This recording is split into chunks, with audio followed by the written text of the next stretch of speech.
My name is Gabe. I've experienced a lot of paranormal activity in my life. For some background, I live on the west coast of California in a small beach town. Nothing really happens here that's too out of the ordinary. But when I tell people this story, they either can't believe that it's true, or they just flat out say that I'm full of shit. I honestly wouldn't blame you if you thought the same thing, and I take no offense to it. Also, I should mention that I have severe OCD. It's not a good time, to be honest, but I try my best to cope with it. When I started watching this channel and heard that many people have had similar experiences, I felt like the time was right to share my story. One last thing I would like to mention. I am part Native American, and my family is very religious. With all that out of the way, let's get into it. This story took place 2 years ago when I was 16. I can still remember this experience like it was yesterday. It all began on a calm, warm summer Friday night. At the time, my mental health started to go downhill, and my OCD wasn't making it any better. I had 2 friends spending the night, Braden and Cade. It was a rare occasion that Braden would be spending the night.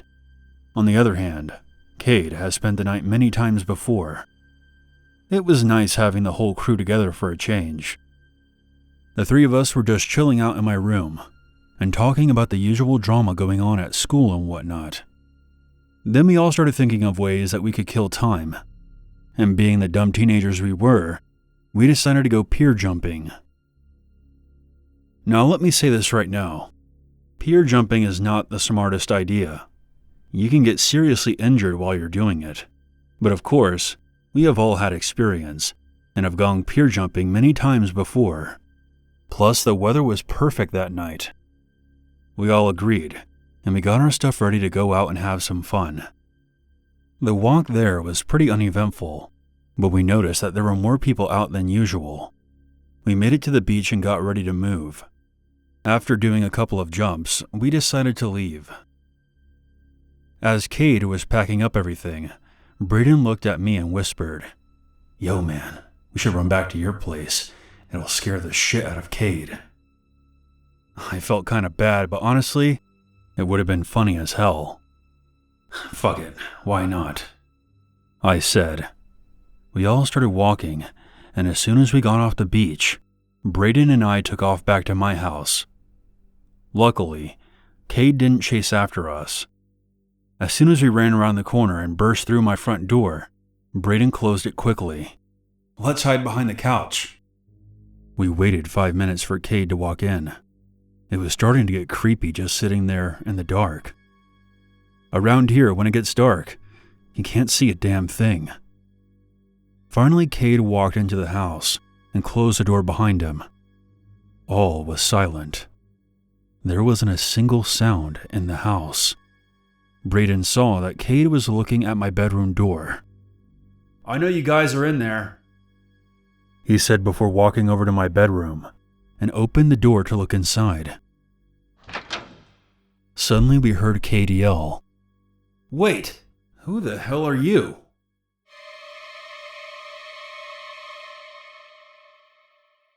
Braden and I stood up and ran over to my bedroom. As soon as Cade saw whatever was in my room, he closed the door and backed against the wall. Me and Braden both froze when we saw the absolute fear in his eyes. "Cade, you okay? Who did you see in my room just now?" "I don't know, man. I saw something standing in the corner of your room. You're not messing with us for ditching you at the pier, are you?" "No, I'm being dead serious." My heart turned to ice. I've known Cade for a long time, long enough to know when he's joking and when he's being for real.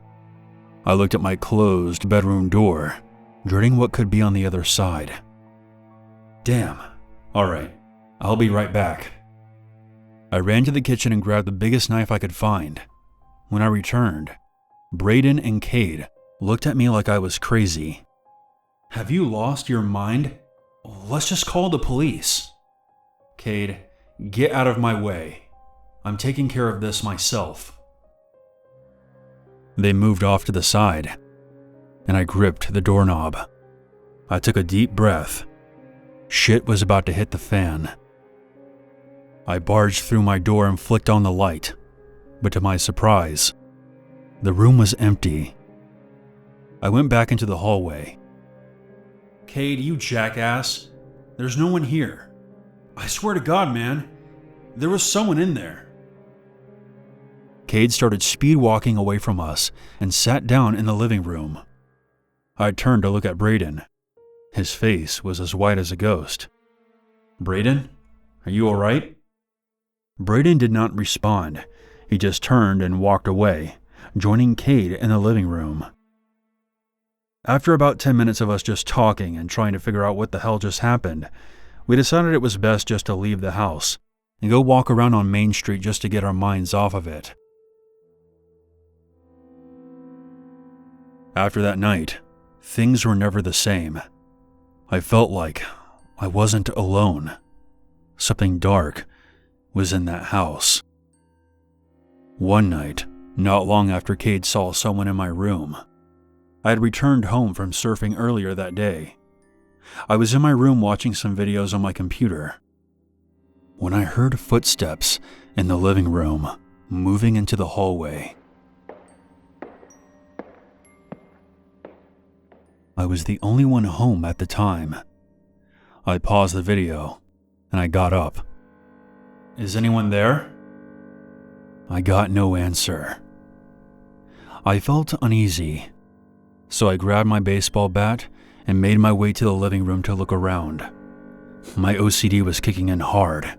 I was on the verge of having a panic attack. Suddenly, there came a knock at the door, and I almost lost it. I walked slowly over to the front door and opened it with a bat in my left hand. "Gabe, what are you doing?" It was my mom. She had stopped by to drop off some food and to see how I was doing. "Oh, Mom, I'm sorry. I thought someone was in the house. You startled me." There were many more bizarre occurrences that happened in that house. It became almost unbearable living there. As soon as I turned 18, I moved out. If I had to give any of you some advice, these things, whatever you want to call them, feed on negative energy. They thrive on breaking you down mentally. Try not to lose your mind and leave as soon as possible.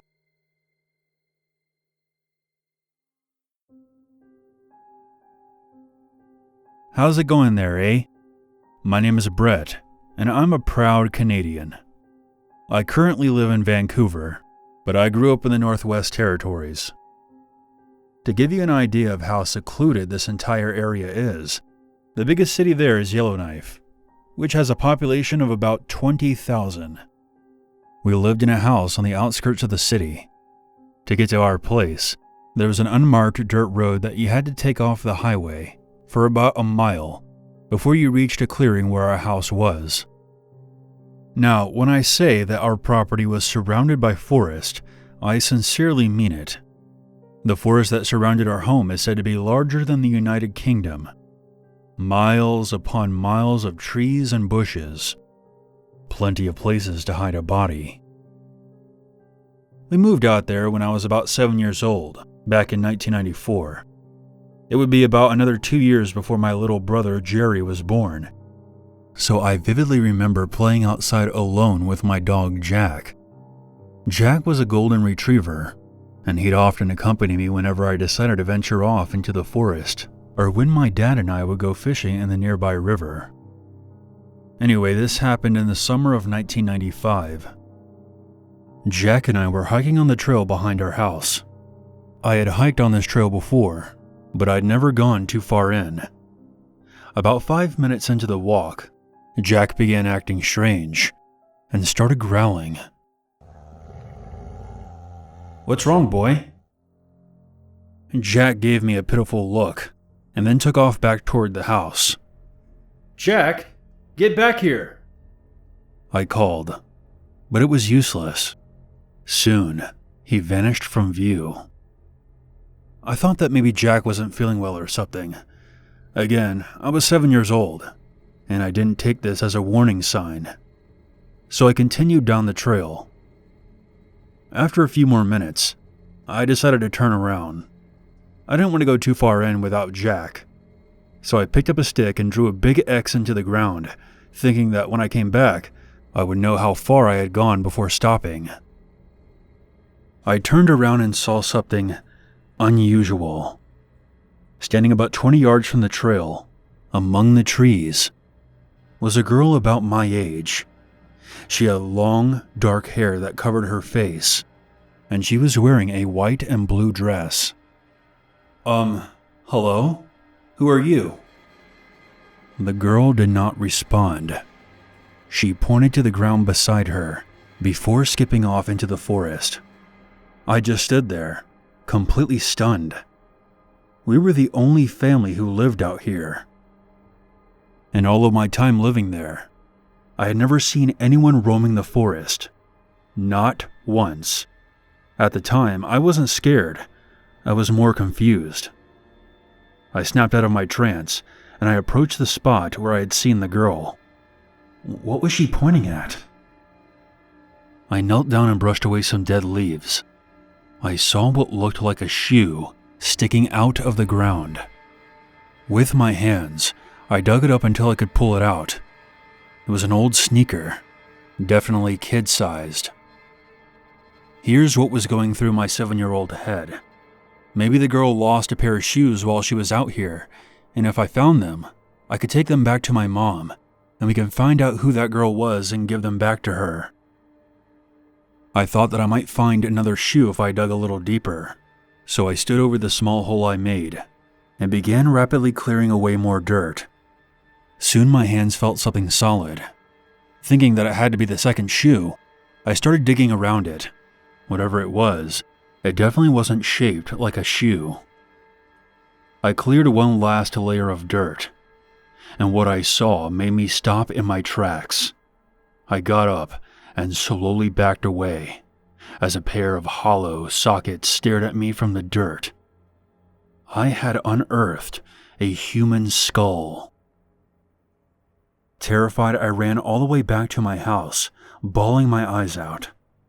I immediately ran to my mother, who was in the kitchen, and I told her what I saw. I don't think she believed me at first, but said that she would tell my dad as soon as he got back from work. The next day, I showed my father where I had seen the girl. I stayed on the trail while he checked out the hole I had dug the day before. After taking a look, he walked back to the trail and said that we had to go back to the house and call the police. About 2 hours later, there were several police cars in our driveway. I would find out years later that they dug up the skeletal remains of a girl who had been missing for over 15 years. I told my parents and the police officer I spoke to about the girl that I saw in the woods that day. But everyone just dismissed my claims, and they likely thought it was just my imagination. It's normal for kids to embellish the truth sometimes, but this was not one of those times. I wouldn't have started digging at that exact spot if it wasn't for the young girl I saw pointing to it. I believe that what I saw was her spirit, and she was waiting for someone to discover her remains, so that her parents, who had waited for 15 years, would finally have some closure.